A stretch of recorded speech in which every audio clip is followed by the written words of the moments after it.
अस्सलाम वालेकुम जी, कैसे हैं आप सब। उम्मीद करती हूँ सब ठीक ठाक होंगे। आज की वीडियो में मैं आपके लिए लेकर आई हूँ बड़ी ईद के हवाले से कुछ बहुत ही मुफीद और कारआमद टिप्स जो आपके बहुत ही काम आने वाली हैं।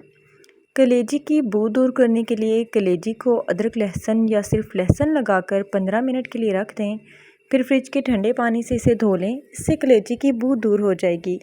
कलेजी को नरम बनाने के लिए हमेशा कलेजी को ढककर पकाएं और 15 मिनट से ज़्यादा इसकी भुनाई ना करें, इससे कलेजी नरम बनेगी। गोश्त को मक्खियों से कैसे बचाया जाए।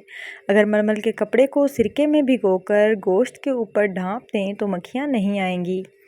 गोश्त को ताज़ा रखने का तरीका। अगर गोश्त ज़्यादा है और आप इसे ताज़ा रखना चाहते हैं तो गोश्त को एक बारीक भीगे हुए कपड़े में लपेट कर फ्रीज़र में रख दें, गोश्त ताज़ा रहेगा।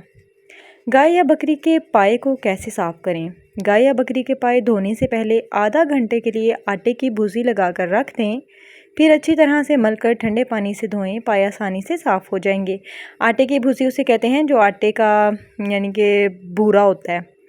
शामी कबाब को नरम बनाना। शामी कबाब कभी भी कीमे से ना बनाएं, बोटी से बनाएं। अगर कीमे से बनाना भी है तो कीमा पीसते हुए इसमें आप 2 खाने के चम्मच दही शामिल कर दें। दही को आपने मलमल के कपड़े में लटकाना है ताकि सारा पानी निकल जाए और जो गाढ़ा दही बचेगा वो आपने शामी कबाब में शामिल कर लेना है। अगर आपको हमारी आज की वीडियो पसंद आई है तो वीडियो को लाइक और शेयर करें, हमारे चैनल को सब्सक्राइब करें। मिलते हैं एक नई वीडियो के साथ। अल्लाह हाफिज़।